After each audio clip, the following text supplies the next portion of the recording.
नमस्कार, prime news देख रहे हैं आप। मैं हूं आपके साथ पूजा मोहन पांडे। एक विदेशी महिला के गंगा स्नान का वीडियो इन दिनों इंटरनेट पर जबरदस्त बहस का विषय बना हुआ है।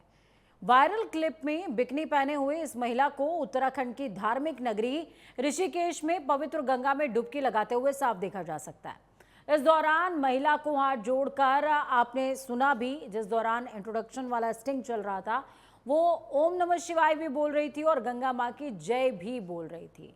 आप इसको सुन सकते हैं। इस वीडियो को देखने के बाद लोग तरह तरह की बातें कर रहे हैं।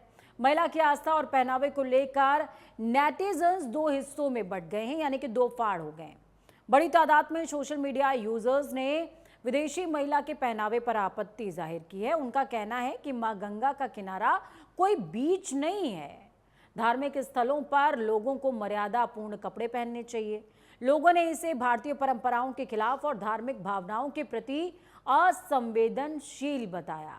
तो वहीं कई लोग विदेशी महिला के सपोर्ट में तर्क दे रहे हैं। उनका मानना है कि महिला के इरादे बिल्कुल साफ है और नेक थे।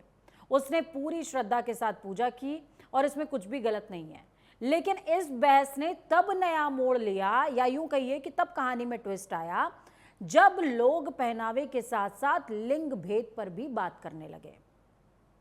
कई लोगों ने सवाल किया कि जब पुरुष अंडरवियर में डुबकी लगाते हैं तब किसी को आपत्ति क्यों नहीं होती। विदेशी महिला के समर्थन में लोगों का कहना है कि आस्था कपड़ों से नहीं बल्कि मन की भावना में होनी चाहिए। लेकिन सवाल सिर्फ इतना नहीं है।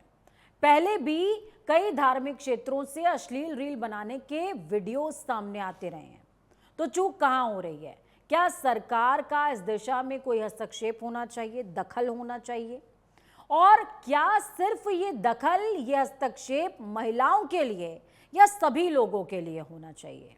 इन्हीं तमाम पहलुओं पर बात करेंगे, लेकिन उससे पहले एक बयान आपको सुनना चाहिए। सुनिए। देखिए, निश्चित ही जिस प्रकार का कृत्य उस तथाकथित साध्वी द्वारा किया गया, वो उस साध्वी के लिए एक सामान्य प्रक्रिया है। क्योंकि पाश्चात्य संस्कृति में जन्मी, पली पोषित हुई वो महिला, भले ही उसने सनातन धर्म स्वीकार कर लिया हो, लेकिन जिन लोगों ने उसको सनातन धर्म स्वीकार कराया या साध्वी बनाया, वो लोग भी इसके उसी प्रकार आरोपी है। क्योंकि सनातन धर्म में प्रवेश या साधु बनना कोई सामान्य प्रक्रिया नहीं है। उसके लिए लंबा तप किया जाता है, विभिन्न परीक्षाओं से को पार करना होता है। लेकिन केवल गोरी चमड़ी देखकर, माला और त्रिपुंड पहनाकर किसी भी गोरी चमड़ी वाली महिला को साधु बना देने मात्र से वो चीजें सफल नहीं हो जाती। इसलिए जिस ड्रेस को उसने पहना है वो उसके लिए एक सामान्य ड्रेस है। जिस गंगा में वो जा रही है उसके लिए वो एक स्विमिंग पूल और सामान्य नदी है। इसलिए उस जितनी वो आरोपित है, जितनी वो गलत है, उससे कई गुना गलत वो लोग भी हैं जिन्होंने इसको साध्वी का दर्जा दिया, जिन्होंने इसको संन्यास परंपरा में शामिल किया। इसलिए हमें सब बातों पर विचार करने की आवश्यकता है। तो चलिए इसी पर चर्चा करेंगे। चर्चा को खास बनाने के लिए हमारे साथ में साध्वी विश्वरूपा जी, हिंदू धर्मगुरु, हमारे साथ में जुड़ी हुई हैं। साथ में कविता खोलिया जी, धार्मिक समाज सेविका हैं, आप हमारे साथ में जुड़ी हुई हैं। आप दोनों का बहुत स्वागत है। हमारे साथ में गुरु माँ ममता दास महामंडलेश्वर भी जुड़ने वाली हैं कुछ देर में, और प्रोफेसर लक्ष्मी गौतम, सामाजिक कार्यकर्ता, भी कुछ देर में हमारे साथ में शामिल होंगी। शुरुआत विश्वरूपा जी मैं आपके साथ करना चाहूँगी। किस तरीके से आप इस पूरे प्रकरण को देखती हैं? क्योंकि ये प्रकरण सिर्फ यही नहीं रुक रहा है, बल्कि बिकनी का एक मामला, चलिए ये महिला तो पाश्चात्य संस्कृति से जुड़ी हुई थी, हो सकता है इसको ये धर्म की नॉलेज ही ना हो, लेकिन इस दिशा में उसको उन्मुख करने वाले लोग, क्या वो असंवेदनशील हो गए हैं अपने धर्म के प्रति? क्या वो कोई निर्देश नहीं देना चाहते हैं, या आपको लगता है कि सरकार का दखल इस दिशा में होना चाहिए? कैसे देखती हैं इस पूरे प्रकरण को? जी पूजा जी, निश्चित रूप से ये बेहद दुर्भाग्यपूर्ण है और बेहद शर्मनाक ये घटना है। क्योंकि हमारे यहाँ गंगा माता को या नदियों को बहुत ही पवित्र ईश्वर स्वरूप माना गया है। वहां पे हम अपनी आस्था रखते हैं। हम अपने वहां कहते हैं कि कोई अगर गलती हुई है, कोई पाप हुआ है, तो धोने जाते हैं। अब देखिए, एक कहावत है, कहा जाता है कि व्यक्ति कोई गलती कहीं करता है तो जाके मंदिर में क्षमा याचना कर सकता है। अगर वो मंदिर में ही ईश्वर के सामने ही गलती करेगा तो उसकी कोई क्षमा याचना नहीं। इस प्रकार के जो कुकृत्य है उनकी कोई भी क्षमा नहीं होनी चाहिए। और जैसे कि आपने कहा है कि ये तो एक पाश्चात्य संस्कृति से आई हुई जो महिला है, परंतु जो इनकी वेशभूषा देख के लग रहा था, जो इन्होंने मालाएं पहनी हुई है, टीका लगाया हुआ है, तो निश्चित रूप से ये सनातन धर्म को जानना चाहती हैं, ये जान गई है, या इनका किसी ने वहां पर इनको आमंत्रित किया है। तो उनका भी एक उनकी क्या क्या कहते हैं कि उनका भी एक कर्तव्य बनता है कि यहाँ अपनी संस्कृति के बारे में, अपनी पवित्र नदियों के बारे में, गंगा नदी के बारे में, माता के बारे में बताना चाहिए कि यहाँ पर क्या होना चाहिए, क्या नहीं। अभी एक मैं बात सुन रही थी कि तो पुरुष भी तो जाते हैं, यहाँ लिंग भेद की भी बात आ गई। बहुत ही शर्म वाली ये बात है कि लोग इस प्रकार की, मैं तो कहती हूँ कि जो लोग ऐसी बात कर रहे हैं, एक बार अपनी माताओं को इस प्रकार भेज के देखिएगा। हमारी संस्कृति में क्या है, क्या नहीं है, उस हमारे संस्कार कहाँ जा रहे हैं। ये सिर्फ सेक्युलर का जो कीड़ा हमारे लोगों को काट गया है, ये धर्म को पतन की ओर लेकर जा रहा है। यहाँ पर मैं स्वयं यहाँ आपके चैनल पर बैठ के कहूंगी, इस पर कोई न, वैसे तो सरकार को कार्रवाई करनी चाहिए, नहीं तो निश्चित रूप से हम दिल्ली से साध्वी विश्वरूपा, जगत गुरु साध्वी विश्वरूपा, इस यहाँ पर कोई ना कोई कदम अवश्य उठाएंगे इनके खिलाफ जरूर। बहुत ही गलत कार्य है, यहाँ रोक लगनी चाहिए और सभी साधु संतों को यहाँ इकट्ठा होना चाहिए, चाहे वो अखाड़ा परिषद हो या कोई भी अगर ऐसी संस्था है, धार्मिक संस्था है, उन्हें आगे आना चाहिए। और वहां पर तो स्थान स्थान पर, अगर मैं हरिद्वार की या कहीं ऋषिकेश की कहीं की मैं बात करती हूँ, तो वहां पर स्थान स्थान पर हमारे महंत या हमारे पंडित बैठे हुए हैं। अगर ऐसा कुछ हो रहा था और ये तो जिस उन्हें परिसर की रोक बात हो रही लगानी है चाहिए थी वो लक्ष्मण झूला के पास का परिसर है, जहां पर जिस घाट में अमूमन पंडा पुरोहित बैठे रहते हैं, वहां पर रहते हैं, वो चाहे तो बैठे रहते निर्देश हैं। दे वहाँ सकते हैं। बहुत भव्य है, बहुत भव्य वहाँ गंगा आरती होती है। वहां बहुत भव्य रूप से गंगा आरती होती है। तो निश्चित रूप से वहां कोई ऐसा तो नहीं है कि लोगों ने इन्हें देखा नहीं होगा, परंतु यही दुर्भाग्य वाली बात है, यही सोचने विचारनीय विषय है कि हम कब जागृत होंगे। हम सनातन धर्म की, हम बड़ी आस्था की बात करते हैं, हम पूजा की बात करते हैं, हम ईश्वर की बात करते हैं, परंतु हम कहाँ जा रहे हैं। तो निश्चित रूप से बहुत अच्छा आपने विषय उठाया है और आपके यहाँ से मैं जरूर इसके लिए आवाज उठाना चाहूंगी। बिल्कुल। कविता खोलिया जी, मैं आपके पास आऊंगी, किस तरीके से आप इस पूरे प्रकरण को देखती हैं, क्योंकि एक काउंटर क्वेश्चन भी है जो मैं साध्वी विश्वरूपा जी से भी पूछूंगी और आपसे भी मैं उस विषय में जानना चाहूंगी, क्योंकि जो सोशल मीडिया पर यूजर्स हैं लगातार उस विषय को भी रेज कर रहे हैं। कविता जी बोले। जी पूजा जी, यह गंगा माँ का अपमान है, जानबूझकर बदन दिखाकर हमारी भारतीय संस्कृति का अपमान किया गया है यहाँ पर। क्योंकि जो व्यक्ति बाहर से, विदेश से यहाँ आ रहा है, उसे जो शिक्षा दी जा रही है, उसे उसका पूर्णतः पालन करना होगा। ऐसा नहीं कि कोई भी व्यक्ति आ जाए, बिकनी पहने और यहाँ पर सनातन धर्म की बातें करे, गंगा मैया की जय बोले। ये बहुत ही गलत है। सनातन धर्म टॉलरेंट और वेलकमिंग का कल्चर है, बट यहाँ पर टॉलरेंस को, इनडिसिप्लिन को नहीं माना जाएगा। हमारा भारत मानता है कि अतिथि देवो भव, मगर देवता का भी आदर किया जाता है, यहाँ पर अतिथि का भी आदर किया जाता है, मगर अतिथि को भी एक समय सीमा में, अपनी सीमा में रहना होगा। इस प्रकार से बिकनी पहनकर प्रदर्शन नहीं करना होगा हमारे सनातन धर्म का।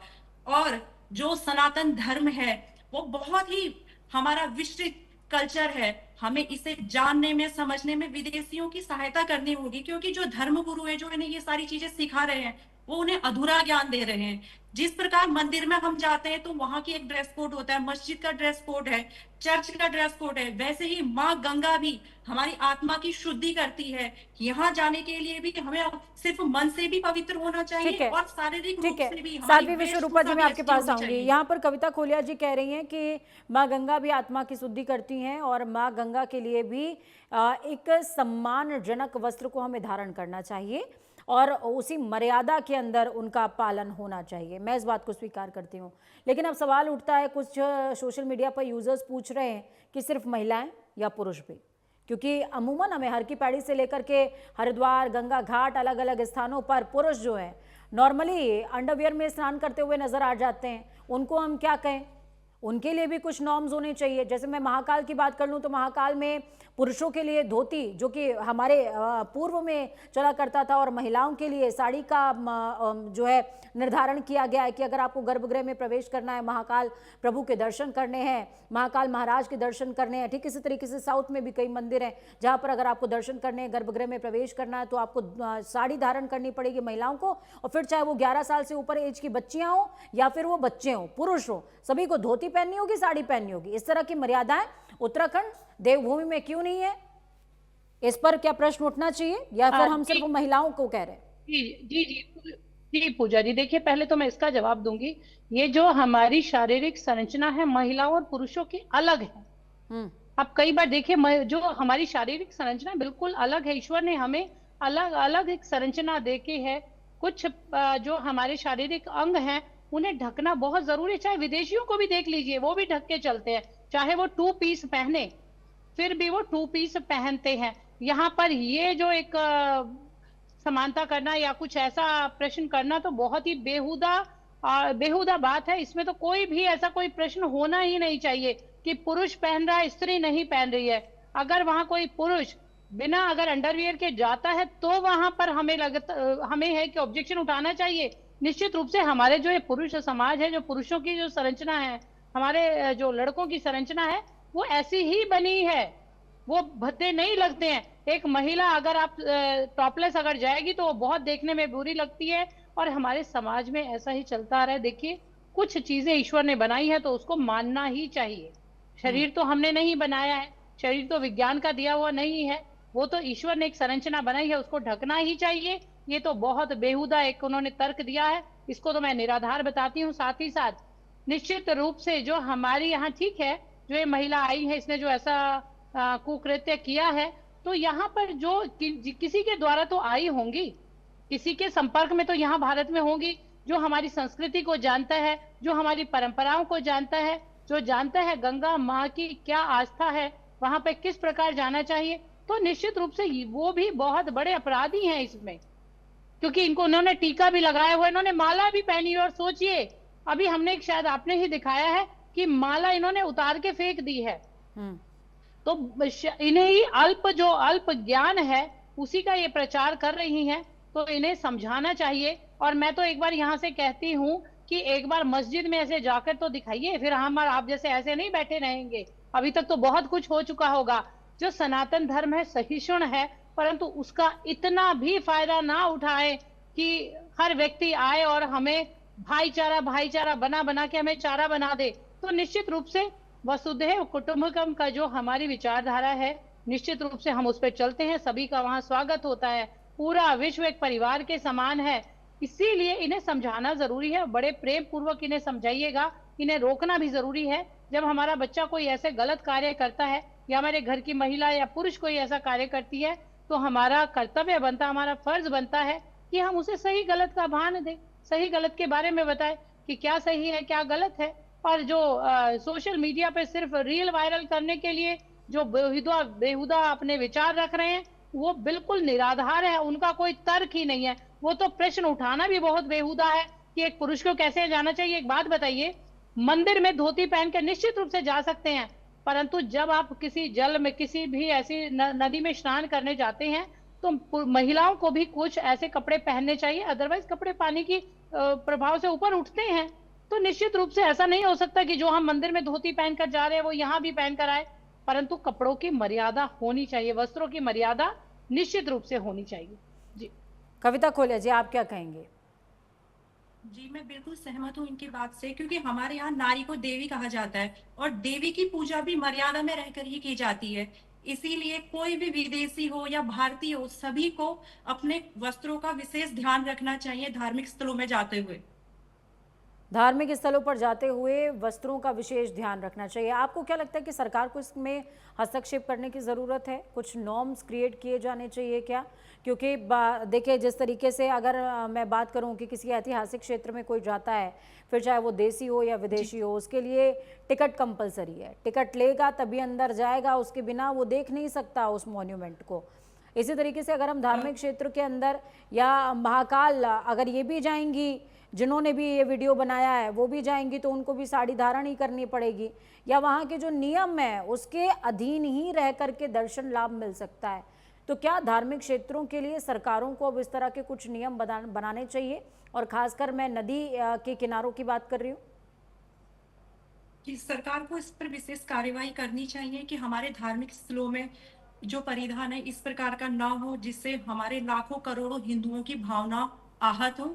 और इसके लिए सबसे पहले जो हम लोग हैं, हम सनातन धर्म को प्रमोट करते हैं, सनातन धर्म के प्रचार प्रसार के लिए कार्य करते हैं, तो हमें भी ध्यान देना चाहिए जो बाहर से लोग आते हैं तो उनको जो गुरु मिलते हैं उन्हें गलत प्रकार से ज्ञान ना दे, गलत प्रकार जी से वो पूजा जी। गुरु ज्ञान ना दें। साध्वी विश्वरूपा जी, मैं आपके पास आऊंगी। क्या सारी गलती सिर्फ गुरुओं की है, या सरकार का हस्तक्षेप भी आप समझती हैं कि इम्पोर्टेंट है? और अगर सरकार का नहीं, हस्तक्षेप निश्चित रूप से इम्पोर्टेंट सरकार का है, जी बोलिए जी बोलिए। जी निश्चित रूप से सरकार का हस्तक्षेप होना ही चाहिए, क्योंकि जैसा कि आपने बताया कि जब कहीं जाते हैं तो यहाँ पे टिकट लगाई जाती है, या कहीं पे धोती पहनना अनिवार्य है, कहीं पे तिलक के बिना हम नहीं जा सकते। तो निश्चित रूप जो हमारे यहाँ पवित्र स्थल है जो स्नान के लिए जो हैं, तो यहाँ पे बिल्कुल सरकार का हस्तक्षेप होना ही चाहिए। साथ ही साथ फिर मैं दोबारा एक बार फिर कहना चाहूंगी, हमारी कुछ धार्मिक बड़ी संस्थाएं हैं, अखाड़े हैं, अखाड़ा परिषद है, बहुत सारी ऐसी हैं, उनको भी अपना हस्तक्षेप रखना चाहिए, कुछ नियम बनाने चाहिए कि किस प्रकार के, क्योंकि देखो अभी जब कोई हम पूजा करते हैं तो पहले और अब के समय में फर्क आ गया है। कोई सामग्री है तो हम पहले प्रवाहित कर देते थे, अब सरकार उसका विशेष ध्यान रख रही है कि यहाँ पर जल जल गंदा हो जाएगा, ये नहीं, ये मत डालिए। तो निश्चित रूप से इसमें भी सरकार को, अखाड़ा परिषद को, या धार्मिक जितने भी संस्था हैं, सभी का हस्तक्षेप अनिवार्य है, होना ही चाहिए। जी मैं विश्वरूपा जी भी आपसे समझना चाहूँगी। देखिए, आप अगर मैं धर्मगुरुओं की बात करूँ तो आपकी भी एक जिम्मेदारी है समाज के प्रति, और जी क्या सरकार के तरफ आप लोग को उन्मुख होंगे इस तरीके से धार्मिक जो क्षेत्र हैं वहाँ पर इस तरह की गतिविधियाँ ना घटित हों, उसको रोकने के लिए किसी तरह के आप मीटिंग करने पर विचार कर रहे हैं, पत्र लिखने पर विचार कर रहे हैं, या किस तरह का आपका आगामी विचारधारा है? अ, जी जी निश्चित रूप से मैं इसकी जिम्मेदारी लेती हूँ, क्योंकि हम जो एक आपके प्रतिनिधित्व कर, धर्म का प्रतिनिधित्व करते हैं, तो हमारी बहुत सारी जिम्मेदारियां होती हैं कि यहाँ पर कुछ ऐसा जो धार्मिक हमारे स्थल है, ऐसा कोई कृत्य ना हो जो असंवैधानिक हो या देखने में भी अच्छा ना लगे, कुछ ऐसा नहीं होना चाहिए। निश्चित रूप से जो अखाड़ा परिषद है, मैं स्वयं जगत गुरु हूँ, तो मैं जो अपने सारे अखाड़ों से अनुरोध करूंगी, सबसे बातचीत करूंगी कि ऐसा कुछ नियम बनने चाहिए, नॉर्म्स बनने चाहिए कि आगे से ऐसी कोई घटना ना हो। और इनके लिए भी मैं फिर कहना चाहूंगी, जो इनके ये हैं और इनके साथ जुड़े हुए लोग हैं, कहीं ना कहीं इनको एक समझाने का तरीका, चाहे वो प्रशासन के द्वारा समझाया जाए, चाहे इनको कड़ी चेतावनी दे देनी चाहिए कि ये जो पहली गलती है दोबारा ना करे। अन्यथा हमारे यहाँ तो आजकल, ये तो चलो विदेशी हैं, परंतु बड़ा दुर्भाग्य, बड़ा दुख होता है हमारी बच्चियों को देख के, बच्चों को देखकर। बहुत सारे लोग तो हमारे धार्मिक स्थलों पर सिर्फ रील बनाने के लिए जाते हैं। बिल्कुल। क्योंकि जो उसकी महत्वता है, शायद हम लोगों में ही कभी कोई कमी रह गई होगी कि हम वहां तक अभी उन बच्चों को तक नहीं पहुंचा सके हैं। बहुत सारे लोग हैं सिर्फ वहां विवाह के बाद हनीमून के लिए ऐसे धार्मिक स्थलों पर जा रहे हैं। तो ये समझाना हम सभी का कर्तव्य बनता है। खासकर मैं सभी माताओं पिताओं को भी कहना चाहूंगी, गुरुओं को भी कहना चाहूंगी, अध्यापकों को भी कहना चाहूंगी, शिक्षकों को भी कहना चाहूंगी, हमारी संस्कृति के बारे में, हमारी संस्कृति को लेकर, हमारे संस्कारों को लेकर हमें अपने बच्चों को अवगत अवश्य कराना चाहिए। कविता जी, आप क्या कहेंगी? सरकार के प्रति आप आगे बढ़ेंगी, सरकार की तरफ आगे बढ़ेंगी इस दिशा में, ताकि सरकार की तरफ से कोई कदम उठाया जाए, ठोस कदम उठाया जाए? जी, हमारी फाउंडेशन है महर्षि दयानंद योग फाउंडेशन, जो सनातन धर्म के प्रचार प्रसार के लिए ही कार्य करती है, और हम इस दिशा में भी कार्य करेंगे कि हमारी संस्कृति को विदेशियों को किस प्रकार से समझाया जाए कि वो इसे गलत अर्थ में ना लें, अन्यथा ना लें, और इस तरह से धार्मिक स्थलों में बिकनी पहनकर, छोटे कपड़े पहनकर सनातन धर्म को बदनाम ना करें। चलिए, वक्त यहाँ पर एक छोटे से ब्रेक का है, मुझे कमांड ब्रेक की मिल गई है। वक्त एक छोटे से ब्रेक का, ब्रेक के उस पार वापस लौटेंगे, चर्चा को लगातार आगे बढ़ाएंगे। वक्त छोटे से ब्रेक का। ब्रेक के बाद एक बार फिर से आप सभी का स्वागत है। चर्चा लगातार इसी बात पर कर रहे हैं कि क्या हिंदू धर्म इतना ज़्यादा सहिष्णु हो गया है कि आप इतनी सरलता से कुछ भी करने को तैयार हो जाते हैं, या हम कुछ भी देखने को तैयार हो जाते हैं, हमारा चित्त उसको अस्वीकार करने तक को राजी नहीं होता है। हमारे साथ पर इसी पर चर्चा करने के लिए साध्वी विश्वरूपा जी, हिंदू धर्म गुरु, जुड़ी हुई हैं लगातार। कविता खोलिया जी, धार्मिक समाज सेविका, हमारे साथ में जुड़ी हुई हैं। और साथ में अब डॉक्टर प्रियंका शुक्ला, सामाजिक कार्यकर्ता, हमारे साथ में जुड़ गई हैं। प्रियंका जी, मैं आपके साथ में शुरुआत करना चाहूँगी। सबसे पहले तो आप इस वीडियो को देखने के बाद क्या कुछ सोचती हैं, आपकी पहली प्रतिक्रिया क्या है, दर्शकों के साथ में साझा कर दीजिए। उसके बाद मैं अपने अगले सवाल पर आऊँगी। देखिए पूजा, पहले तो सबको बहुत बहुत बधाई, शुभकामनाएं। पंचदिवसीय ये जो दीपोत्सव चल रहा है, मेरा सभी को, साध्वी जी को और कविता दोनों को ही बहुत बहुत शुभकामनाएं। संपूर्ण भारत में जो भी ये चैनल प्राइम न्यूज देख रहे हैं विश्व में, उन सबको बहुत बहुत बधाई और शुभकामनाएं। देखिए ये बहुत ही संवेदनशील विषय है, ये बहुत साधारण विषय तो है नहीं कि हमारी परंपरा माँ गंगा, जो स्वयं भी पवित्रता की प्रतीक मानी जाती हैं, जिनकी कसमें लेकर के, गंगा जल हाथ में लेकर के हम कसम खाते हैं कि गंगा जल को लेकर के उसी को अपवित्रता की सोच के साथ प्रेजेंटेशन दिया जा रहा है। ये बहुत गंदा और घिनौना दृश्य लगा मुझे। और विदेशी लोग आते हैं, ठीक है, बहुत अच्छी बात है, आइए हमारी संस्कृति में खूब अच्छे से गोते लगाइए, लेकिन हमारी संस्कृति में लगाइए। यहाँ पर अपनी संस्कृति की धूमिल प्रदर्शन करने से मतलब ये बहुत ही दुखद है इस तरीके की। वहां पर कुछ लोग होने चाहिए जो वहां की मर्यादा, गंगा के तट की अपनी मर्यादा, माँ गंगा स्वयं में मतलब उनकी तो अपनी मर्यादाएं हैं। तो इन सब चीजों को देखकर बहुत दुख है, बहुत मन अच्छा नहीं लग रहा है, क्योंकि हम एक तरफ कई सारे, लेकिन प्रियंका जी ऐसे बच्चे भी हैं, कई सारे ऐसे बच्चे भी हैं जो कि हिंदू धर्म से जुड़े हुए हैं, सनातन धर्म से जुड़े हुए हैं, लेकिन उसके बावजूद भी कुछ युवक युवतियां वहां पर गंगा के घाट की मैं बात कर लूं, कुंभ क्षेत्र की बात कर लूं, या अन्य क्षेत्रों की धार्मिक स्थलों की बात कर लूं, वहां पर इस तरीके के ही वीडियो बनाते हुए नजर आ जाते हैं, रील बनाते हुए नजर आते हैं। ये तो विदेशी महिला थी, हो सकता है इनको हमारे धर्म की जानकारी ना हो, लेकिन वो बच्चे जो कि इसी धर्म से जुड़े हुए हैं, इसी देश से जुड़े हुए हैं, इसी धर्म में उन्होंने जन्म लिया है, उसके बावजूद भी अपने कृत्यों से वो पीछे नहीं हट रहे, उनको क्या कहेंगे? मैं यही कहूंगी कि हमारी संस्कृति का कहीं ना कहीं हनन तो हो ही रहा है। जो ये रील का एक ये चला है ना, ये प्रचार प्रसार और ये पैसा बनाने का ये नया सिस्टम, जो छोटे छोटे बच्चे पढ़ाई की तरफ ध्यान ना दे करके यूट्यूब और ये फेसबुक और इंस्टाग्राम के माध्यम से जो भी चीज है जो नहीं भी देखना चाहिए ना पूछा, वो चीजें बच्चों के सामने आ रही हैं। उससे क्या है ना कि पात्रता और कुपात्रता का विषय तो है ही। सच्चाई है कि हमारे माँ बाप ने हमें एक शिक्षा दी, हमें पता होता था कि हमारे इस उम्र की हमारी ये शिक्षा है, उम्र के हिसाब से सारी शिक्षाएं हमारे सामने आई। यहाँ पर कोई विषय ही नहीं है। आज के बच्चों को हमसे ज्यादा नॉलेज है, हमसे ज्यादा चीजों का, ऐसी चीजों का ज्ञान है जो शायद हमें भी नहीं होगा, और वो बहुत गलत है, क्योंकि जरूरत से ज्यादा अगर अति सर्वत्र ना दी जाए शिक्षा ना, या अति सर्वत्र वर्ज्य एग्जैक्टली। और दूसरी चीज, एक चीज ये भी है कि हमारी संस्कृति को लोग क्या है कि मॉडर्ननेस के नाम पर, आधुनिकता के नाम पर इसको बड़ा मजा लेते हैं। मतलब उनको लगता है कि लोग ज्यादा देखेंगे, हमारे रील्स में पॉइंट्स बढ़ेंगे, पैसे आएंगे। ये भी कहीं ना कहीं तो मुझे लगता है सरकार को ना छोटे बच्चों की रील्स और छोटे लोगों की और इस तरीके की रील्स पे बैन ही कर देना चाहिए।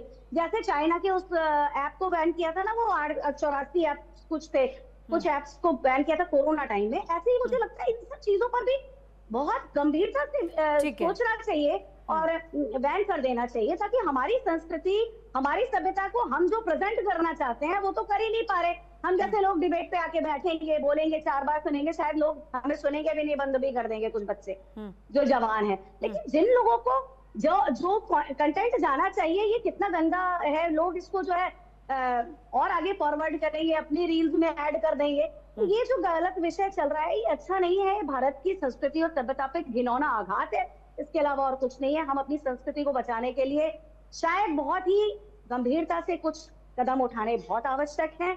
बहुत ही शिक्षा और परंपरागत शिक्षा की आवश्यकता है, जिसमें बच्चों को और खासतौर माताओं को भी शिक्षा दी जाए, ताकि वो अपने संस्कारों को आगे कैसे ले जाना है अपने बच्चों को प्रेषित कर सकें, आगे दे सकें। ठीक है, मुझे लगता है। साध्वी विश्वरूपा जी, मैं आपके पास आऊंगी। साध्वी जी, जिस दौरान मैंने सोचा कि ये डिस्कशन किया जाए, एक्चुअली थोड़ा सा न्यूज़ रूम के अंदर माहौल ऐसा हुआ कि थोड़ा सा ऑफ बीट विषय है, इसको चुना जाए ना चुना जाए, पता नहीं ट्रेंडिंग है नहीं है, इस तरह के उहापोह की स्थिति लगातार बनी हुई थी।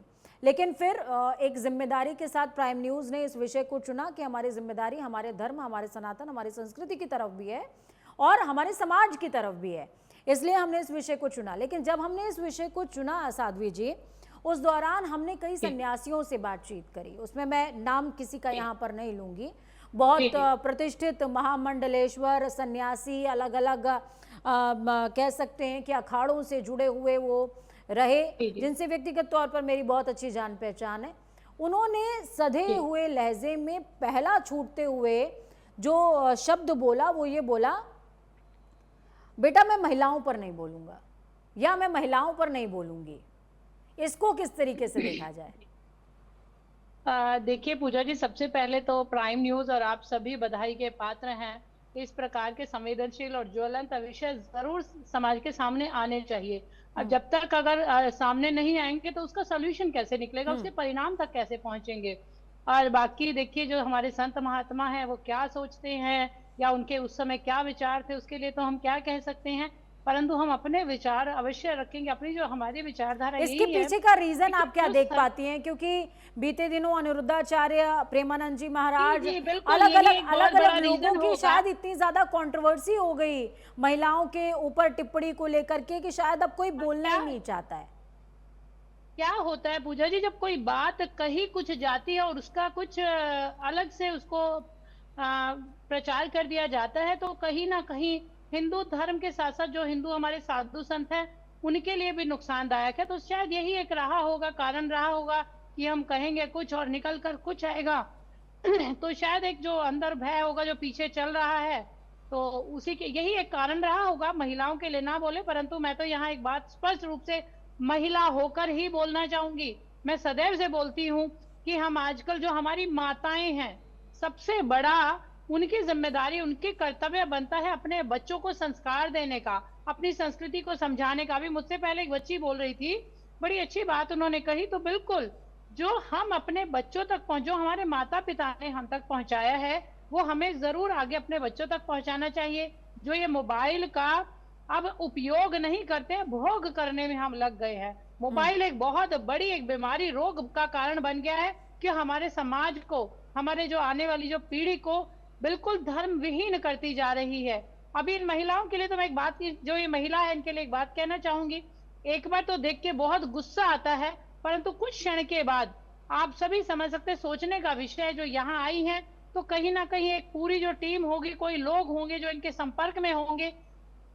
सनातन धर्म बहुत सुंदर धर्म है, हमारी संस्कृति को सब जानना चाहते हैं और शायद यही वजह है, उसी सनातन के हैं। सौंदर्य के प्रति हो सकता है ये महिला आकर्षित हुई हो। लेकिन यहाँ पर मैं एक विषय और आपसे, साध्वी जी, एक विषय और मैं समझना चाहूंगी। देखिए, कई सारे ऐसे अखाड़े हैं, कई सारी ऐसी धार्मिक संस्थाएं हैं जो कि देश के अंदर, खासकर ऋषिकेश की मैं बात कर लूं, प्रयाग क्षेत्र की, वाराणसी क्षेत्र की बात कर लूं, बहुत जिज्ञासा के साथ तमाम विदेशी यहाँ पर पहुंचते हैं और कुछ देश के भी बच्चे जो शायद विदेश में रह करके पढ़ाई कर रहे थे, अब अपनी जड़ों की तरफ लौटना चाह रहे हैं, सनातन को समझना चाह रहे हैं, उसको सोखना चाह रहे हैं, उससे संवर्धित होना चाह रहे हैं, वो वापस लौटते हैं। लेकिन कई बार ऐसा होता है कि धर्म गुरु शायद उनके कंफर्ट जोन से उनको बाहर ना लाने के लोभ में, या फिर वो बाहर ना आए और उसी में उनका भी लाभ हो जाए और उनका भी काम चलता रहे, इस स्थिति को देखते हुए शायद वो ज्ञान नहीं देना चाहते हैं। इस तरह की भी स्थितियां हैं क्या कुछ?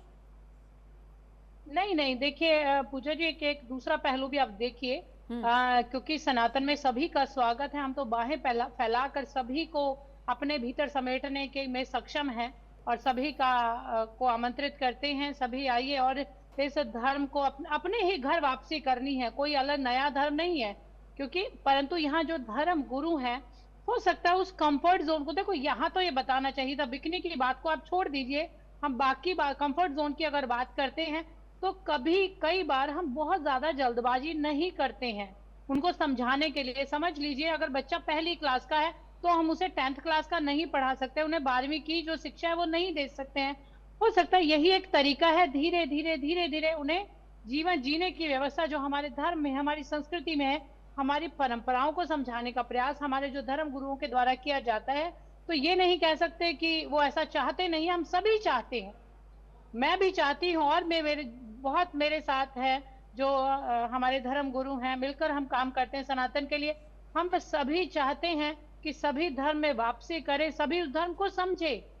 तो कोई कठोरता नहीं है, कोई नियम नहीं है या बंधन नहीं है। तो कंफर्ट जोन शुरुआत में इसीलिए दिया जाता है कि एक वो नए परिवेश में आया है, धीरे धीरे उस समझने में उसको समय लगेगा। परंतु यहाँ जो महिला आई है, मैं जरूर प्रयास करूंगी, अगर आप लोगों के भी संपर्क में ये हैं या कहीं कोई कांटेक्ट नंबर है तो मुझे जरूर इनसे जाके मिलूंगी मैं, और इनको समझाना चाहूंगी कि सही दिशा में। बहुत स्वागत है, बहुत सुंदर इन्होंने शिव जी भगवान के जयकारे लगाए हैं।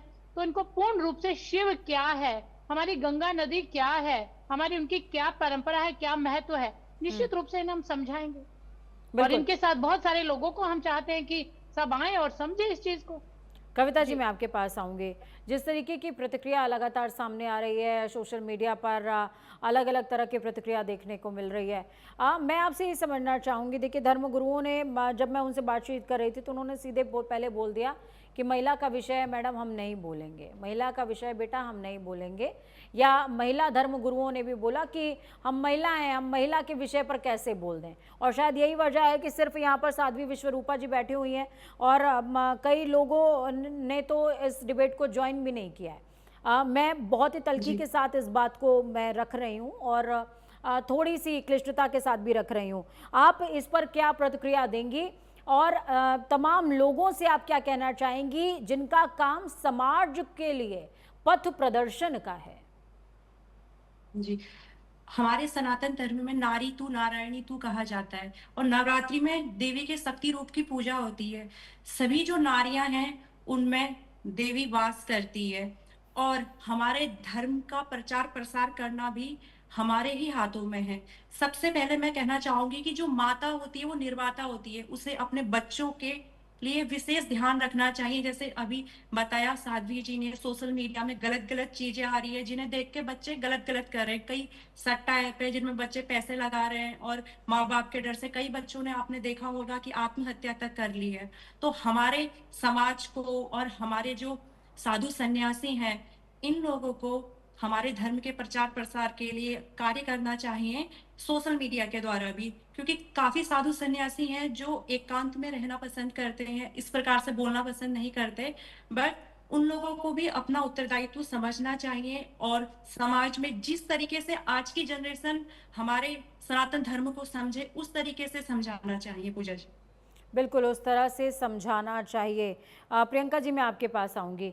क्या आपको लगता है कि सरकार और जो धर्मगुरु हैं और साथ में सामाजिक कार्यकर्ता, क्योंकि तीनों की ही जिम्मेदारी समाज के प्रति है और तमाम उन कृत्यों के प्रति है जो हम टीवी पर भी दिखा रहे हैं, जवाबदारी भी है, जिम्मेदारी भी है, तो क्या मिलकर के कोई एक रास्ता निकल सकता है क्या, जो कि कह सकते हैं कि सुधार की तरफ आगे बढ़े? बिल्कुल बिल्कुल निकल सकता है। देखिए, समाज का निर्माण तो प्रत्येक व्यक्ति की जिम्मेदारी है। मुझे भी देखिए, समाज किसी एक व्यक्ति का तो है नहीं, समाज तो सबको मिलकर बनाया जाता है। एक अच्छे समाज का निर्माण तो प्रत्येक भारतीय नागरिक की जिम्मेदारी है। हाँ, ये जरूर है कि भारतीय जो नागरिक हैं वो भारतीयता से जरा दूर हो गए हैं, जैसा साध्वी जी ने भी कहा, कविता जी भी कह रही हैं। सबसे मेन, जैसे मैंने पहले ही कहा आपसे ना, कि नारी केंद्र बिंदु है, सृजनकर्ता श्रेष्ठी नारी। तो सृजन करता है नारी, और अगर वही नारी, अगर उसको ही उसकी शिक्षा दीक्षा, उसकी परंपरागत सांस्कृतिक शिक्षा दीक्षा में कहीं कोई कमी है। 5 दिवसीय मैंने देखा कि बहुत सारे फोटोग्राफ्स सोशल मीडिया पे वायरल हो रहे थे। 5 दिवसीय ये जो दीपोत्सव चल रहा था हमारा, इस पर बहुत अच्छे अच्छे फोटोग्राफ्स तो थे ही, लेकिन कुछ ऐसे फोटोग्राफ्स आ रहे थे, जो रील्स आ रही थी जिन्हें कहना चाहिए, जो हमारी संस्कृति के को प्रेजेंट नहीं कर रही थी। बस उनका काम ये था कि नीचे जीन्स, ऊपर अलग ही तरीके की जो ये बिकनी जैसे पहने हुए हैं उसी तरीके का ऐसे ही कुछ ऊपर का, और उसके बाद उसमें बड़े बड़े बहुत अच्छे बड़े बड़े टॉप्स पहन करके बस संस्कृति को दिखाना है कि बड़े झाले पहन लिए, यहाँ पे मांग टीका लगा दिया, ये कर लिया वो कर लिया, और आप भारतीयता का इतना नग्न प्रदर्शन कर रहे हैं। मतलब ये, मुझे ऐसा लगता है इसका एक कानून बनना चाहिए। सरकार को बहुत बहुत पुख्ता तरीके से एक गठन करना चाहिए, कई ऐसे संगठनों के साथ मिलकर, सामाजिक लोगों के साथ मिलकर और धर्म गुरुओं को साथ लेकर के, जो आप कह रही हैं इसमें मैं बिल्कुल 100% और ये बात सरकार तक पहुंचाइए, सरकार तक पहुंचनी चाहिए कि अब समय आ गया है, अपनी पूरी संस्कृति को अगर अभी नहीं रोका गया, अगर अभी हनन करने से नहीं बचाया गया, तो आगे फिर हम अपने बच्चों के हाथ में यही देंगे। ये हमारे बच्चे कर रहे होंगे, विदेशी हमारे भी कर ही रहे हैं, आप बता रही थी मुझे, क्योंकि ऑब्वियसली बात है फोटोग्राफ्स उस तरह, हमारे बच्चे भी तो यही कर रहे हैं, इसको स्विमिंग पूल समझ रहे हैं। माँ गंगा के तट को एक स्विमिंग पूल का एक मानसिकता के रूप में वो एंजॉय कर रही है ना, वो ये समझ ही कहा रही है कि ये पवित्र गंगा जल है, जो कि इस लोक के अलावा परलोक को भी तारने के लिए, मतलब लास्ट में अंतिम क्षण में इसे डाला जाता है मुंह में, कि हाँ माँ गंगा की इस पवित्रता के साथ आपके शरीर का जो है दाह संस्कार किया जाएगा। तो ये सब चीजें सिखाएगा कौन, इन चीजों को आगे लाएगा कौन? सिर्फ छोटी छोटी सी चीजों का विषय नहीं है कि हमने आज बात कर ली और आज छोड़ दिया। इस पे साध्वी जी से भी मैं आग्रह करूंगी कि आप इसको गंभीरता से उठाइए, मैं आपके साथ हूँ।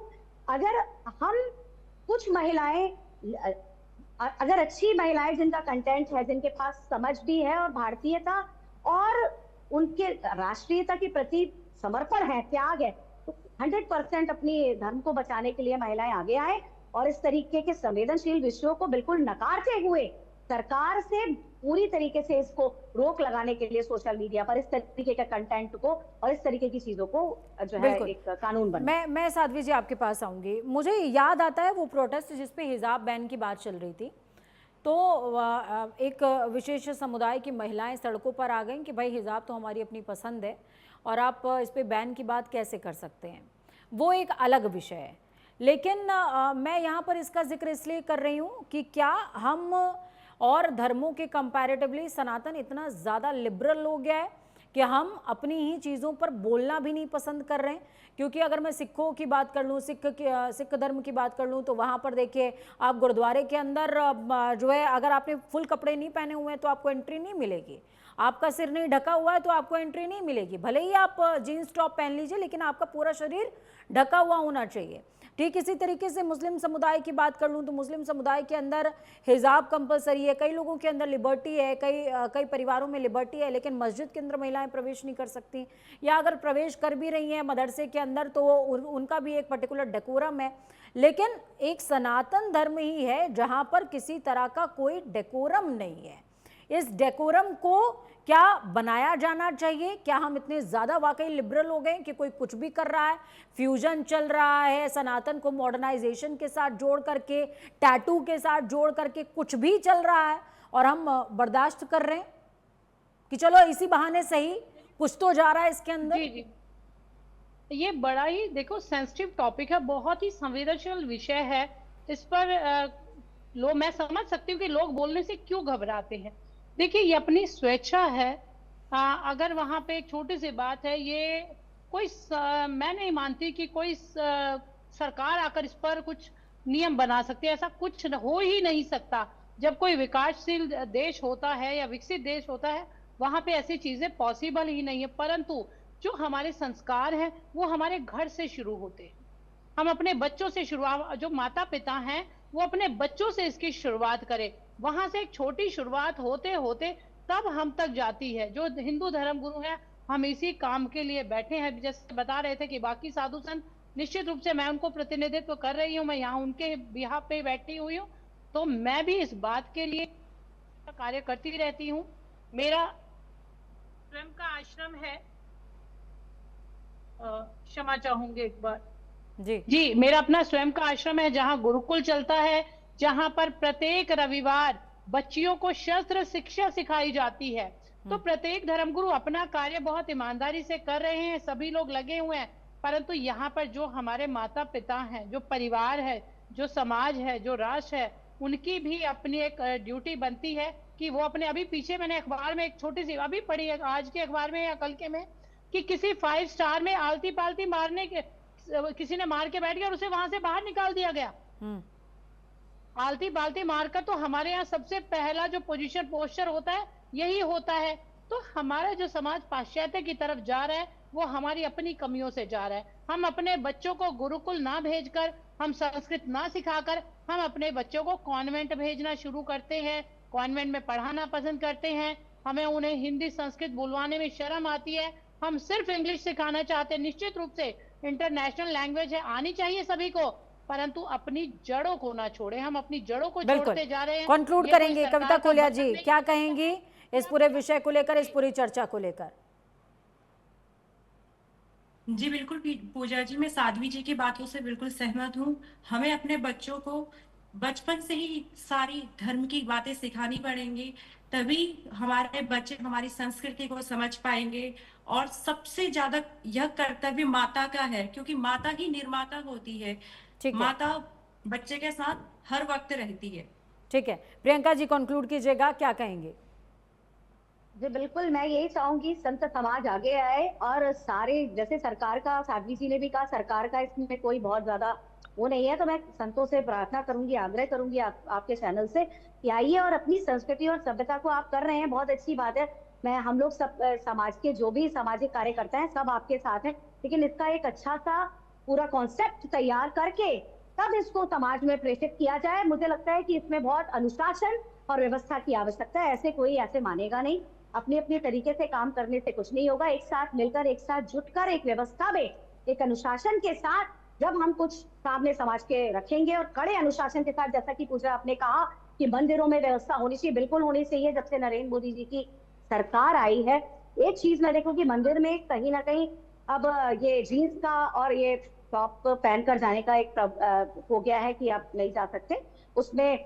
अब अच्छी और सांस्कृतिक पोशाक पर ही आप फोकस करके जाएं तो ज्यादा अच्छा रहेगा। वो एंट्री शायद कुछ बड़े बड़े मंदिरों में बंद कर दी गई है, ये बहुत अच्छा विषय है। ठीक अगर है, हमारे यहाँ साध्वी जी कुछ संस्कृति को कहना ही चाह रही हैं। present साध्वी नहीं जी कर बोले। पाएंगे तो क्या करेंगे? जी जी जी पूजा जी, मैं एक संस्कार शाला चला रही हूँ, जहाँ हर स्कूल में जाके सुबह 10 मिनट बच्चों को अपने जो मंत्रों की जो ताकत है, उस ऊर्जा को जरूर बताती हूँ। मेरा ये बहुत बड़ा अभियान, वो अभी तो पूरा दिल्ली में हो गया है, अभी मुंडका में मेरा अपना आश्रम है, वहां से मैंने शुरुआत की है। तो पूरे भारतवर्ष में मैं आप लोगों के माध्यम से भी चाहूंगी कि मेरी पूरी टीम इस संस्कार शाला को कर रही है। चाहे कोई गर्भवती महिला है, बिल्कुल। वहां भी हम उनको संस्कार देने का पूरा कार्य कर रहे हैं। तो आप सभी का स्वागत है, जो जुड़ना चाहे, जो जहाँ सेवा की जरूरत है, निश्चित चलिए, रूप से। बहुत हम शुक्रिया आप सभी का इस चर्चा को बेहतरीन और खास बनाने के लिए, अपने विचारों से सजाने के लिए। मुद्दे दो हैं, आपकी पसंद क्या है, आप चाहते क्या हैं, और मर्यादाएं क्या हैं। ये तीन चीज़ें हैं। जहाँ पर हवन पूजा हो रही है वहाँ पर आप बिकनी पहन कर नहीं बैठ सकते, और जहाँ अगर समंदर के किनारे आप टहल रहे हैं, गोवा में हैं, तो वहाँ आप साड़ी पहन के नहीं घूम सकते। हर स्थान की अपनी मर्यादा होती है, हर काल की अपनी मर्यादा होती है, हर संबंध की अपनी मर्यादा होती है। जैसे पिता और पुत्री का अपना संबंध है, भाई और बहन का अपना संबंध है, पति पत्नी का अपना संबंध है, दोस्त का अपना संबंध है, तो उसी तरीके से भक्त और भगवान का भी एक संबंध है, और उस संबंध की मर्यादा जरूर होनी चाहिए। वक्त छोटे से ब्रेक का, ब्रेक के उस पार खबरों का सफर लगातार जारी है। बने रहिए प्राइम न्यूज़ के साथ, क्योंकि हमारी एक कसम है, राष्ट्र ही सर्वप्रथम है।